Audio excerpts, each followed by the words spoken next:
에즈베리 신학대학원에서 일어났던 그 부흥은 정말 일상적인 예배 가운데, 일상적인 기도회 가운데 임했던 부흥인 것을 우리가 알 수가 있습니다. 여러분, 바람이 의로 불듯이 그렇게 성령이 임재하시는 이 부흥의 역사들은 우리가 기획한다고 주어지는 것이 아닙니다. 부흥이라고 하는 것은 교회 숫자가 늘어나는 것이 아니고 정말로 성령께서 임재하시는 것입니다. 그러니까 부흥은 뭐냐? 성령이 임재하시는 것이죠. 여러분, 우리는 성령으로 다 거듭났습니다. 저와 여러분은 예수님을 믿을 때 정말로 우리가 널프리 찬 삶을 살다가 복음을 통해서 거듭날 때 성령으로 거듭난다고 얘기를 합니다. 그런데 성령으로 거듭난 이후에 성령이 임재하는 그것은 부흥입니다.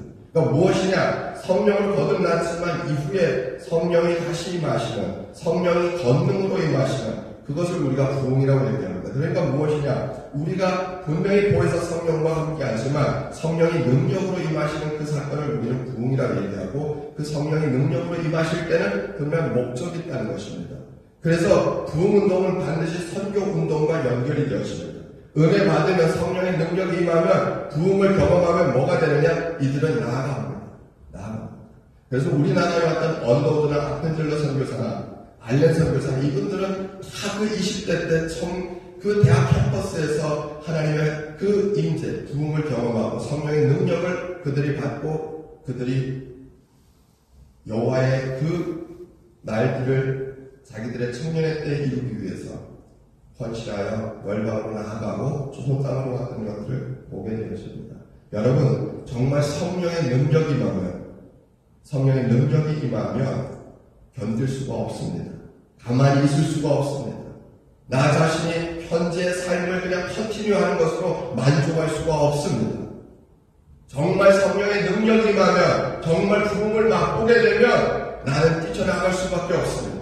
그 하나님의 복음을 위해서 내가 무엇인가 하지 않으면 견딜 수 없는 그런 내 안에 강렬한 열망들이 일어난다고 하는 것입니다. 여러분, 그래서 부흥을 하나님이 주실 때는 하나님께서 분명 목적을 갖고 당신 나라의 확장을 위해서 그 일들을 하나님께서 해가시는 것을 보게 되었습니다. 여러분, 또 중요한 것들은 하나님 보면 청년들에게 많이 주세요. 청년들에게. 대부분 2000년 기독교 역사에 보면 부흥운동의 대부분이 젊은이들에게 임합니다. 왜 그러냐면 그 젊은이들은 은혜 받으면 나아가요. 은혜 받으면 그들은 두려움 없이 뛰쳐나아가요. 그런데 우리가 점점점 매너리즘에 빠지고, 그리고 고령화가 되어지고, 그리고 우리의 삶에 안주하기 시작하면 나아가는 것이 두려워요. 죄송한 얘기지만 엉덩이가 너무 무거워져요. 우리의 삶에 너무 많은 무거움들을 가지고 나아가기가 힘들다는 것이죠. 오늘 여러분, 우리가 이 생명의 말씀을 좀 살펴볼 필요가 있는데, 오늘 말씀 19절에 보면 이날 곧 안식 후 첫날 저녁 때에 제자들이 유대인들을 두려워하여 모인 곳의 문들을 닫았더니, 여러분, 예수님이 십자에서 죽으신 다음에 제자들이 뭘 했는지 아세요? 예수님이 십자에서 죽으시고 부활하시기 전까지 3일 동안 이 사람들이 한 건 뭐냐면 유대인들을 두려워하여 자기들이 있는 곳의 문들을 다 닫고 숨어있는 거예요. 두려워하여. 왜냐하면 예수님처럼 유대인들이 또 자신들도 그렇게 잡아서 십자가에 죽일까봐 그들은 문을 다 닫고 숨어있는 거예요.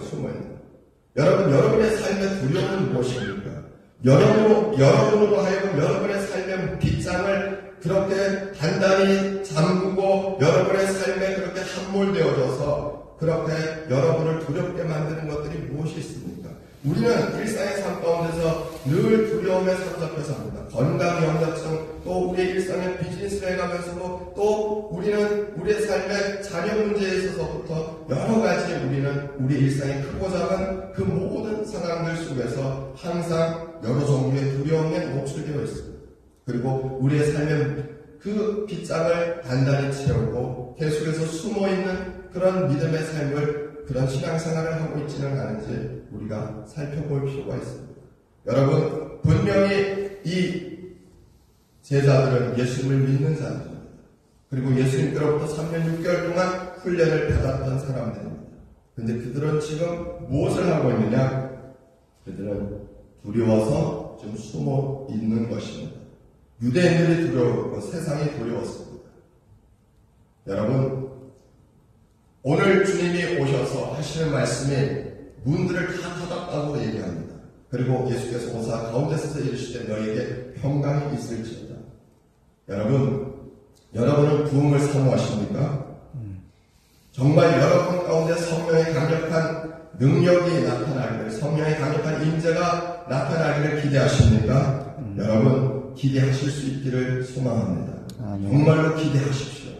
정말로 성령의 능력이 여러분의 삶 가운데, 그래서 여러분으로 하여금 여러분의 삶의 빗장을 박차고 나아갈 수 있을 만큼 여러분에게 담대함이, 여러분에게 강력한 그 하나님이 주시는 용기가 일어나는 그러한 믿음의 삶이 여러분 가운데 있기를 소망합니다.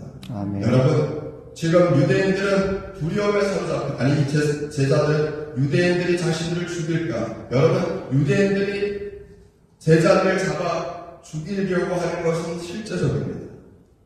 분명히 예수님을 십자가에 죽인 유대인들은 그 예수님을 추종했던 제자들도 죽이려고 하고 있었습니다. 이것이 실제적 상황이지만 제자들은 이 상황 가운데서 이것을 이길 수 있는 그들 안에 영적인 힘이 없었습니다. 이 두려움을 박차고 나아가서 담대히 예수 그리스도를 전하고 나는 예수님의 제자입니다. 내가 예수님을 믿는 사람입니다. 그렇게 자기 자신의 그 지금 믿음을 선포할 수 있는 그 안에 담대함이 없었다고 하는 것입니다. 그 제자들 안에. 여러분은 여러분이 믿는 예수님을 세상에서 담대하게 지금 증거하고 계십니까? 여러분은 정말 세상을 두려워하지 아니하고 주저하지 아니하고 내 안에 계신 주님, 나를 만나주신 주님을 여러분은 지금 담대하게 전하며 나는 예수님을 믿는 자입니다. 내가 예수님의 제자입니다. 그렇게 여러분이 세상을 향해서 소리치고 계십니까? 제자들은 그렇게 하지 못했습니다. 두려움에 사로잡혀 있었습니다. 여러분, 우리가 왜 영적인 성장이 안 되는지 아십니까? 영적인 성장을 하려면 무엇이 우리에게 필요한 것 같습니까? 여러분, 우리가 영적으로 성장하는데 가장 필수적인 것들이 무엇이라고 생각하십니까? 당연히 우리는 영적인 성장을 해가는 데 있어서 영의 양식인 말씀을 먹어야 되고 영의 호흡인 기도를 해야 합니다. 여러분, 그런데 영의 양식인 말씀과 영의 호흡인 기도, 그것이 우리의 신앙생활, 믿음의 성장에 너무나 중요한 요소들인데 실제적으로 저희들이 말씀을 통해서 살펴보면 우리보다 더 말씀의 양식을 많이 먹고 그리고 더 많이 기도하는 사람들은 유대인들입니다. 유대인들은 하루 3번씩 기도하고 그리고 성경을 달달달 그 구약 성경을 그렇게 통달한 사람들입니다. 그런데 그들은 하나님의 기준에서, 주님의 기준에서 볼 때 믿음으로 성장한, 정말로 하나님이 원하시는 그런 믿음의 모습이 아닌 것들을 우리는 잘 알고 있습니다. 오히려 그들은 하나님께 버림을 받는, 아니 분명히 그들이 우리와 똑같은 구약 성경을 읽고 우리와 똑같이 야훼 하나님께 기도합니다. 여러분, 지금도 유대인들은 우리와 같은 하나님께 기도하고 있고 그리고 그들은 우리와 똑같이 구약 성경을 읽고 그리고 토라, 모세오경을 달달달 통독을 합니다. 자, 근데 그들과 우리의 차이점이 뭐죠? 그들에게 빠진 것은 그리스도가 없습니다. 예수님이 없습니다. 그들의 말씀에는 예수님이 없고 그들의 기도에는 예수님이 없습니다. 그러기에 그들의 말씀과 그들의 기도는 그들의 영혼을 살찌우고 그들을 영적으로 성장시켜가는 토양이 될 수가 없다는 것이죠. 우리에게는 예수 그리스도가 있습니다. 예수 그리스도가 우리의 말씀 가운데 있고 우리의 기도 가운데 있습니다. 그렇게 우리의 말씀, 우리의 기도는 바로 우리를 영적으로 소생시키고 날마다 영적으로 자라게 하는 가장 중요한 동력이 되어지는 것입니다.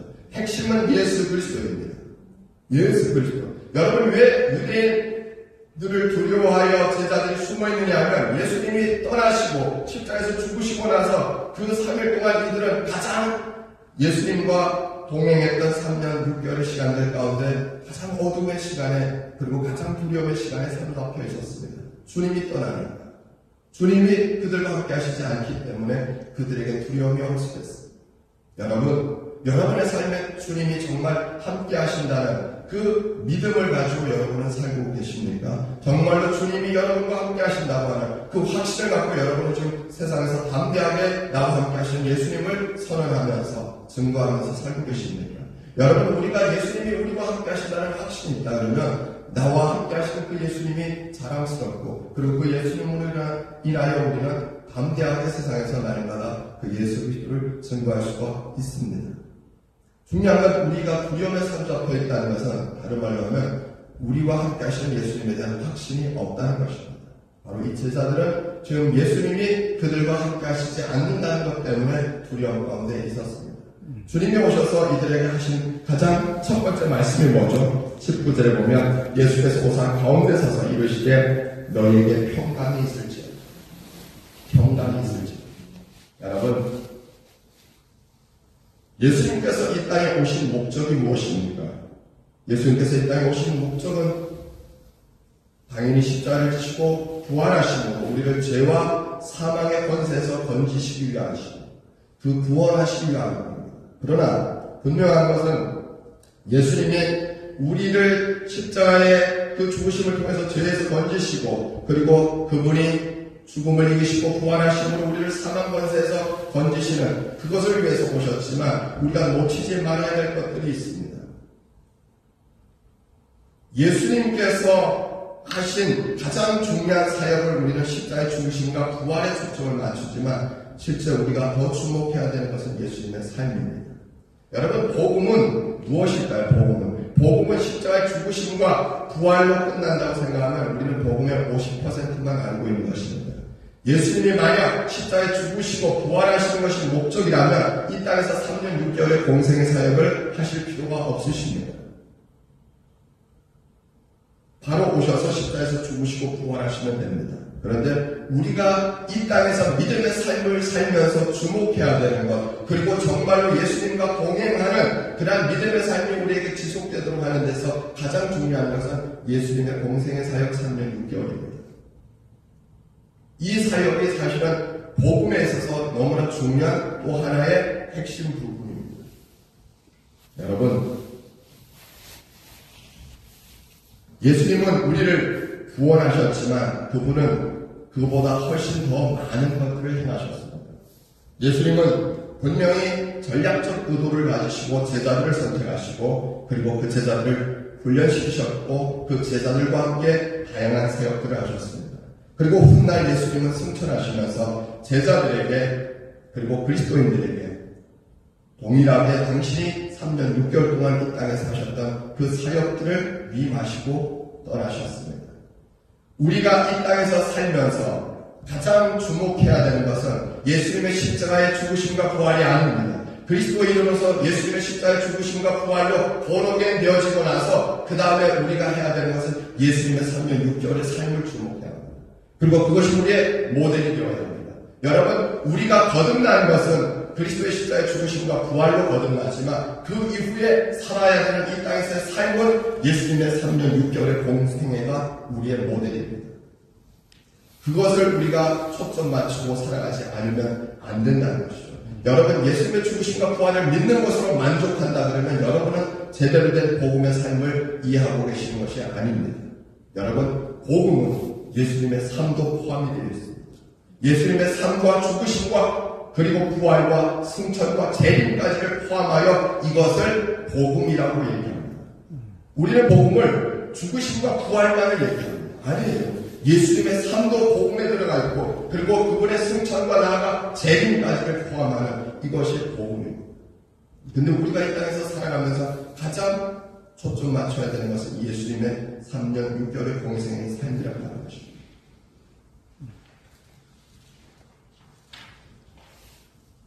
요한복음 17장 4절에 보면 아버지께서 내게 하라고 주신 일을 내가 이루어 아버지를 이 세상에서 영화롭게 하였으니. 여러분, 우리가 예수를 믿으면서도 영적 성장이 일어나지 않는 이유 중에 하나가 무엇이냐면 바로 여기에 있습니다. 예수님의 공생의 사역의 그 삶을 우리가 우리의 삶 가운데 구현하는 그러한 믿음의 삶이 일어나지 않기 때문입니다. 여러분, 예수님이 우리와 동행하시는 이유는, 예수님이 오늘도 우리와 동행하시는 이유는 그 예수님이 우리에게 보여주신 그 삶을 우리가 살아가도록 하시기 위함입니다. 지금 예수님의 제자들에게 오셔서 너희 가운데 평강이 있을지어다. 여러분, 제자들은 갈 길을 잃어버렸습니다.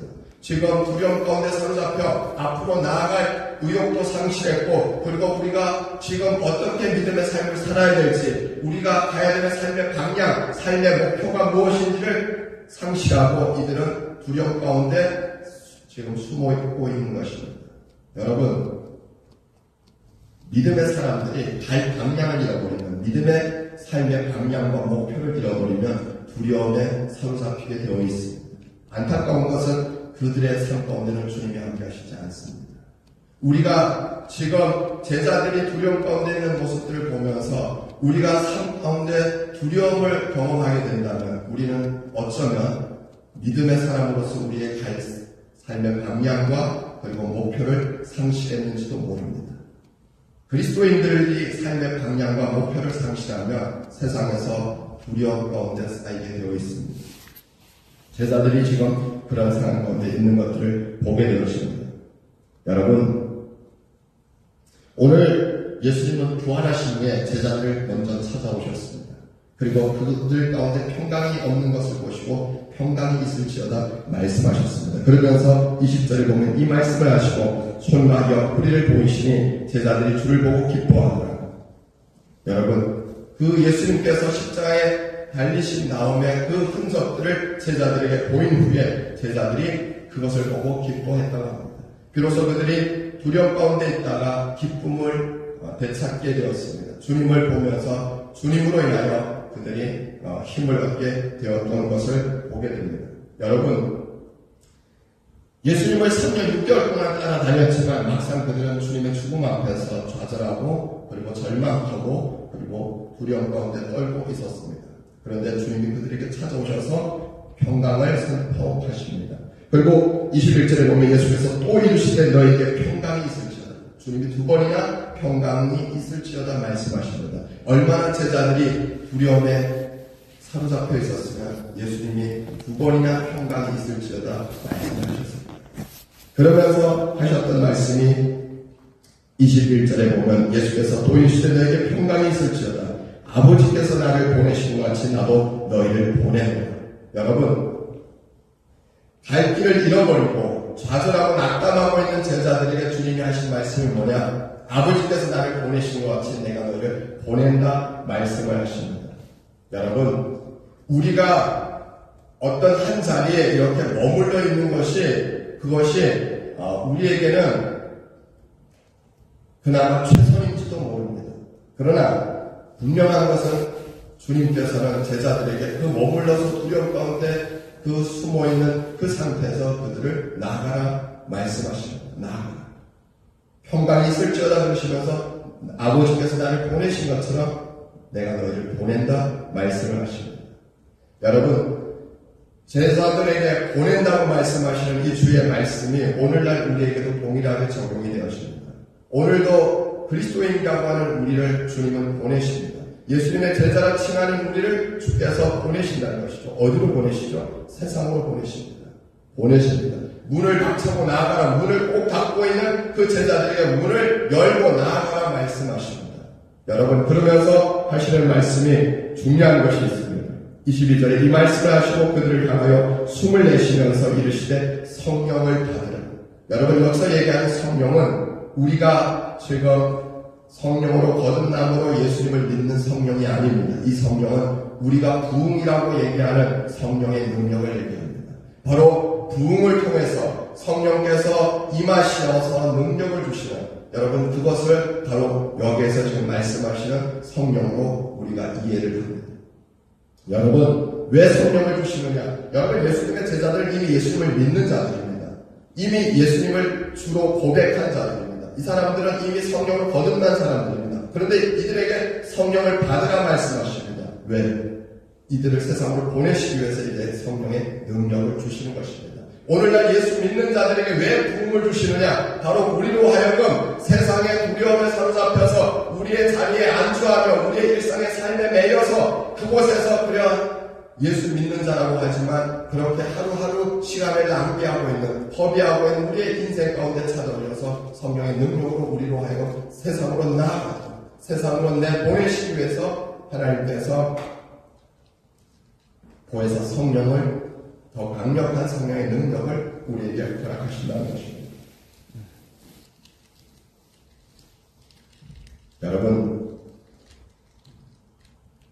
요한복음 14장 26절에 보면 보혜사 곧 아버지께서 내 이름으로 보내실 성령 그가 너희에게 모든 것을 가르치시고 내가 너희에게 말한 모든 것을 생각나게 하시리라.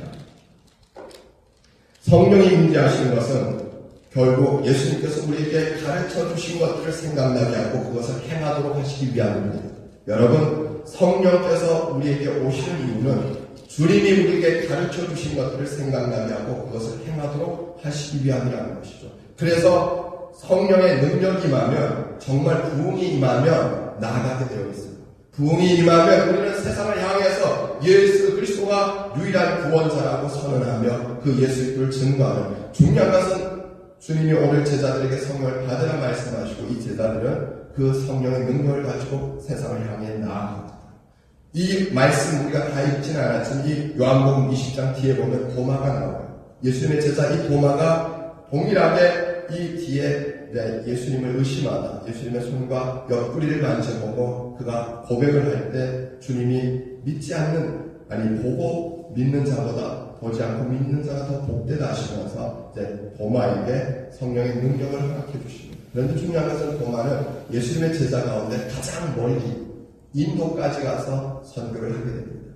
예수님의 12 제자 가운데 가장 먼 곳까지, 바울보다 더 멀리 어디? 도마는 인도까지 와서 그리스도가 주라고 하는 유일한 구원자라고 하는 것을 선포합니다. 예수님의 모든 제자들은 다 세상으로 보냄받았고 그들은 그들의 인생의 마지막 순교의 자리에 서는 그날까지 그들은 끊임없이 계속하여 예수 그리스도가 유일한 구원자라고 하는 것을 증거하며 더 이상 두려움에 사로잡히지 아니하고 더 이상 그들의 삶의 문의 빗장을 닫아버리고 자기들의 삶에 갇혀있지 아니하고 박차고 나아가 그 그리스도를 증거했던 것들을 보게 되어집니다. 여러분, 하나님이 저와 같은 이들을 부르셔서 결국 보내시는 것입니다. 저도 신학교를 다니면서 사실은 교회를 개척하기를 원했습니다. 신대원 때 교회를 개척해서 정말 통일 한국교회 하나의 모델 교회를 만들기를 저는 신대원 1학년 때 그런 꿈을 가졌습니다. 그래서 남북한의 성도가 함께 예배하는 통일 한국교회의 그런 모델 교회를, 왜냐하면 한국에는 그 당시에 없었기 때문에, 그래서 남북의 성도가 같이 앞으로 한반도의 복음의 통일이 이루어지면 분명히 한국에 있는 성도들은 또 북으로 올라갈 수도 있고 북에 있는 성도들은 한국에 내려올 수도 있고, 그러면 한반도는 남북의 성도가 함께 공존하는 그런 통일 한국교회가 세워질 텐데, 나는 북한도 알고 그리고 한국도 알기에 이 두 그룹을 함께 목회하는 그런 통일 한국교회 모델교회를 만들고 싶다는 그런 비전을 저는 신대원 때 가졌습니다. 그래서 하나님 앞에 하나님 그런 통일 한국교회 모델교회를 개척하기를 원합니다. 신대원 졸업하면서 그런 꿈을 갖고 저는 사실 개척의 꿈이 있었습니다. 그래서 그 꿈을 갖고 3년 동안 기도하면서 그렇게 선교사를 처음부터 제가 지향했던 게 아닙니다. 저는 신대원 동안에는 선교사에 대한 생각이 전혀 없었고 목회에 대해서만 그런 생각들을 갖고 준비를 했는데, 신대원 3학년 때 기도하는 가운데 하나님께서 주신, 성령께서 주신 감동들이 무엇이었냐? 나는 너를 선교사로 불렀다. 나는 저 땅으로 보내기 위해서 불렀다고 하는 성령의 강력한 감동이 그 저희 신대원에 보면 양지 캠퍼스에 소래교회가 있습니다. 소래교회. 그 항해도 장년군 패탄리에 최초로 세워졌던 1884년 그 소래교회, 우리나라 최초의 한국교회, 최초의 조선교회 그 소래교회가 그대로 그 사이즈 그대로 그 모형이, 이게 소래교회가 저희 양지 캠퍼스 신대원 뒤에 있었는데, 거기에서 이제 밤에 철야를 하는데 성령께서 강력하게 제게 임재하셨습니다. 성령의 강력한 임재가 제 가운데 일어나서 새벽 기도 때까지 꼬박 한 7시간, 8시간 가까이 그렇게 기도를 하면서 그때 성령께서 제게 주셨던 것은 제가 3년 동안 가졌던 꿈은 구획개척이었는데 그때 탈북자들이 한참 이제 한국으로 이제 조금씩 들어오기 시작하고 그래서 이들과 또 이 한국교회 성도들 같이 이렇게 공존시키는 그래서 같이 더불어 믿음의 생활을 해가는 그런 통일 한국교회를 꿈꾸고 막 3년 동안 준비를 했는데 3학년 1학기 때 성령께서 제게 너무나 강력하게 임재하셨고 그리고 그 소래교회에서 기도하는 가운데 나는 너를 보내기 위해서 불렀다. 나는 너를 보내기 위해서 너는 그 땅으로 가야 할 것이다. 그 땅에 있는 영혼들을 향해서 너는 공을 들고 가야 할 것이다. 나는 선교사로 너를 불렀다고 하는 너무나 강력한 그 성령의 임재 가운데 제가 그곳에서 제 3년의 꿈을 다 거두고 하나님 순종하겠습니다. 그렇게 7시간 가까이 그 철야 이후에 하나님 앞에 결단하고 그때 3학년 2학기부터는 선교사로 제가 준비를 하면서 이제는 내 평생을 하나님 앞에 선교사로 드려야 되겠다 결단을 했습니다. 제가 목회 현장에서 있다 보면 제가 사역했던 교회에서도 집사님 중에 한 분이 의사였는데 닥터였는데 분명히 믿음 생활을 신실하게 잘하셨습니다. 정말로 모태신앙을 갖고 너무나 신실하게 정말 보이지 않게 너무 열심히 교회를 섬기셨고 또 그리고 누구보다 신실하게 믿음 생활을 하셨습니다. 누가 봐도 좋은 그리스도인이에요. 정말로 좋은 그리스도인. 그런데 그분이 어느 날 새벽 기도 때 성령의 강력한 임재를 경험했어요. 아니 특별한 특세도 아니에요. 그냥 새벽 기도 때 그냥 평범한 새벽 기도 때 그 일부 새벽 기도 때 이분이 예배가 끝났는데도 새벽 기도가 끝났는데도 그 세 번째, 네 번째 자리에서 일어나지 아니하고 계속 기도하시는 다 끝나고 제가 8시에 목회자 교육자 회의가 있어서 가는데 혹시나 지금도 계시나요? 지금도 그때도 눈물을 펑펑 쏟으시면서 지금 몇 시간째 계속 기도하시고 그리고 나서 거의 한 11시가 되어서 이분이 일어나셨어요. 근데 더 놀라운 것은 무엇이냐? 그리고 나서 이분이 이틀 뒤에 찾아오셨어요. 제 담당 교구였는데 오셔서 이분이 하신 말씀 무엇이냐? 자기가 이틀 동안 하나님 앞에 더 기도하면서 그 새벽에 하나님이 자기를 선교사로 부르셨다. 그 새벽에. 아니 의사인데 이분은 그 새벽에 하나님이 나를 선교사로 부르셨다. 내가 너를 보내기를 원한다. 아니 평범하고 교회에서 안수 집사님으로 믿음 생활을 너무 잘하고 계시고 그리고 누가 봐도 신실한 그리스도인인데 제가 제 교회에 있는 집사님이어서 너무 잘 알지만 정말로 좋은 그리스도인 믿음의 사람이에요. 그런데 이분이 그날 성령의 능력을 경험합니다. 성령의 강력한 임재가 그분에게 임합니다. 그분이 선교사로 하나님 앞에 나아가겠다. 하나님이 내가 너를 보내기를 원한다. 여러분 결국 선교사님으로 나아가셨어요. 남미로 나가셨어요. 남미로. 그리고 지금은 선교지에 바뀌셨는데 제가 그걸 보면서 여러분 성령의 능력이 임하면 견딜 수가 없습니다. 그리고 우리의 계획을 바꾸게 되어집니다. 우리의 생각들을 바꾸게 되어집니다. 그리고 우리의 삶의 자리에 안주할 수가 없어요. 여러분이 그러면 성령을 받으면 다 선교사 나가야 되는 그것을 얘기하는 게 아닙니다. 우리가 정말로 성령의 능력을 받으면 우리의 삶의 현장, 로컬이든 나아가서 우리가 살아가고 있는 그 현장 곳곳에서 우리는 예수의 증인으로 살지 않으면 견딜 수가 없나요? 여러분 오늘 예수님이 왜 제자들을 보내시죠? 증인으로 살라 보내시는 겁니다. 예수님을 증거하러 보내시는 것이고 그래서 그들에게 성령을 주시는 겁니다. 그런데 중요한 것은 여기에 주님이 평강이 있으시다. 다른 말로 하면 보내는 제자들에게 평강을 선언하십니다. 우리가 평강의 삶을 살고 성령의 능력을 받는 그 삶을 사는 것은 우리가 보냄받은 자로서의 정체성을 가지고 살아갈 때입니다. 여러분 예수 그리스도를 믿는 자들의 정체성은 보냄받은 자입니다. 믿으십니까? 아멘. 주님이 우리를 보내셨다는 겁니다. 여러분은 천국 가기 전까지 과연 예수 그리스도를 얼마나 여러분은 증거하고 계십니까? 여러분의 삶의 일상 가운데서 여러분의 입술을 열었을 때 여러분이 만나는 사람들을 향해서 얼마나 주님을 증거하고 계십니까? 여러분 보냄받은 자가 그리스도인의 정체성입니다. 여러분의 삶에 갇혀서 여러분의 입에 빗장을 닫고 여러분의 삶의 문을 닫고 그리고 내가 만난 예수님, 나와 동행한 그 예수님을 우리가 전하지 아니하고 세상의 두려움에 엄습해오는 그런 삶을 계속해서 살아간다 그러면 여러분, 우리는 그리스도인이라고 말할 수가 없습니다. 우리는 우리의 정체성에 걸맞는 삶을 사는 자들이 아닙니다. 저는 선교지 나갈 때마다 생명의 위협을 받습니다. 중국, 러시아, 몽골, 특별히 중국, 러시아는 북한 간첩들, 북한 보이프 요원들이 제집 드나들듯 하는 땅입니다. 그리고 많은 선교사들이 실제로 생명의 위협을 받을 뿐만 아니라 순교하신 분들도 여러분이 계십니다. 그리고 실제 가면 그곳에 북한 김일성 배지를 달고 있는 북한 반탐 요원들, 보이프 요원들이 그냥 식당에서 같이 밥을 먹을 정도로 너무나도 많이 있습니다. 어디서 어떻게 살해당할지 알 수가 없습니다. 실제로 저희와 함께 사역했던 우리 조선족 또 우리 목사님 가운데는 실제 북한 보이프에서 3명의 스파이들을 보내서 칼로 10번 찔러서 무참히 살해를 해서 그렇게 순교하신 분도 계십니다. 뉴스에 엄청 크게 났었죠. 저희가 한 10년 가까이 같이 살고 있는데 여러분, 그러나 우리는 보냄받은 자에게 그 자리를 떠날 수가 없습니다. 보냄받은 자에게 우리는 하나님의 평강이, 주님이 약속하신 그 평강이, 그리고 주의 성령의 능력이 우리와 함께 하신다는 확신을 갖고 그 자리에 계속해서 우리는 최선을 다해서 우리의 사명을 감당하고 있습니다. 여러분, 당연히 우리도 두려움에 떨 수 있는 환경입니다.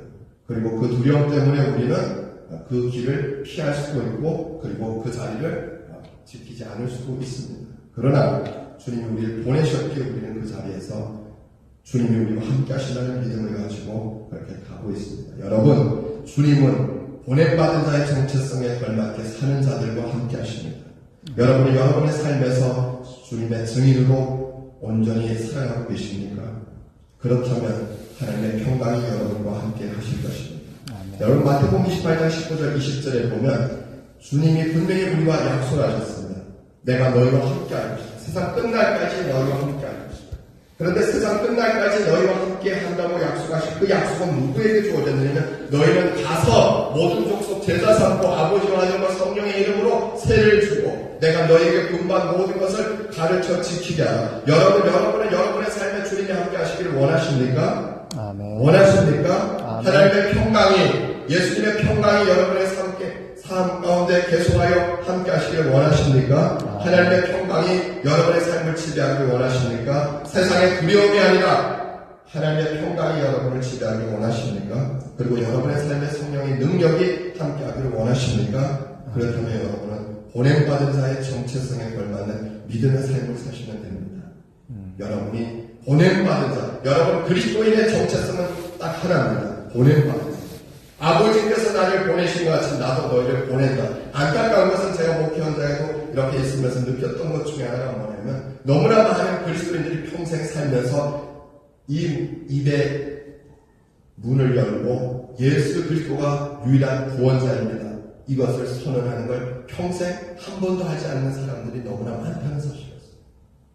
여러분, 예수님의 증인으로 살도록 보냄받은 우리가 바로 그리스도인이고 그리고 그리스도인의 정체성이 바로 보냄받은 것에 있는데 그 정체성에 걸맞는 삶을 일평생 온전히 살지 못하는 많은 그리스도인들이 있는 것을 보면서 충격을 받았습니다.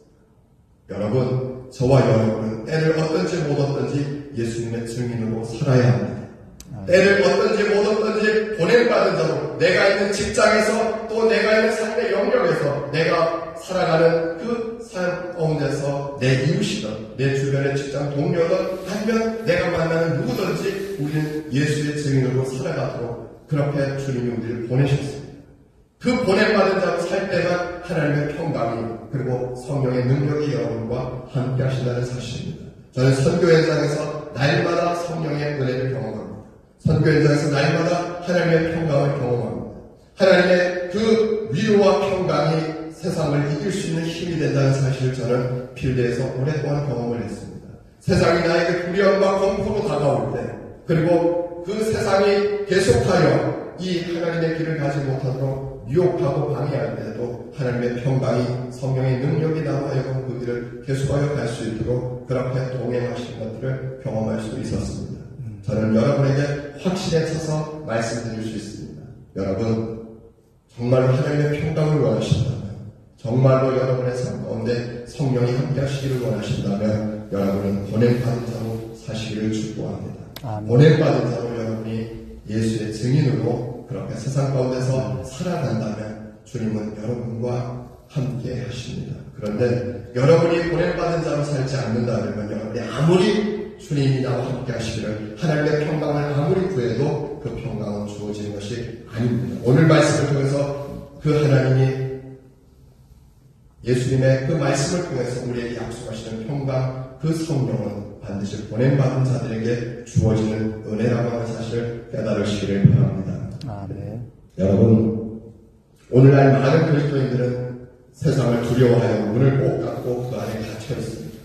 그리고 세상 가운데서 입술을 꼭 닫고 그들은 더 이상 예수의 증인으로 사는 것들을 포기하고 그냥 단순히 교회 생활, 주일 생활을 하는 것으로 그들의 신앙을 유지하려고 합니다. 그러나 그 사람들은 계속하여 하나님의 평강이 무엇인지 맛보지 못한 채 세상의 두려움으로 살아가게 될 것입니다. 여러분, 여러분의 문을 열고 여러분의 입술의 문을 열고 주님을 증거하세요. 두려움이 여러분에게 엄습해 온다면 여러분은 생각하십시오. 내가 지금 내 정체성, 그리스도인의 정체성에 맞게 주님의 보냄받은 자답게 살지 못하고 있구나. 그것을 깨달으시고 여러분이 다시 한번 여러분의 정체성에 걸맞게 예수 그리스도를 증거하십시오. 여러분이 두렵고 여러분의 삶의 무게가 여러분을 짓누르고 그래서 여러분 안에 염려와 근심과 걱정이 떠나지 않는다는 것이면 그걸 붙잡고 나와 기도하는 게 아니고 그것을 해결해 달라고 하나님 앞에 부르짖는 게 아니고 여러분은 내가 지금 문을 닫고 예수의 증인된 보냄받은 자의 정체성에 걸맞게 살지 못하고 있구나. 그것을 생각하시고 나아가 여러분은 보냄받은 자답게 예수 그리스도가 유일한 구원자이시다를 외치십시오. 노방전도를 하시든지 아니면 나아가 여러분의 이웃에게 복음을 전하시든지 아니면 여러분과 친한 다른 사람에게 예수님을 증거하시든지 여러분, 제가 여러분에게 담대히 그리고 약속할 수 있습니다. 하나님의 평강이 여러분에게 임할 것입니다. 그리고 하나님의 성령이 여러분과 함께 하실 것입니다. 예수의 증인으로 사는 자들에게 주님은 세상 끝날까지 함께 하시겠다 약속하셨습니다. 그 은혜가 여러분에게 있으시기를 주의 이름으로 축원합니다.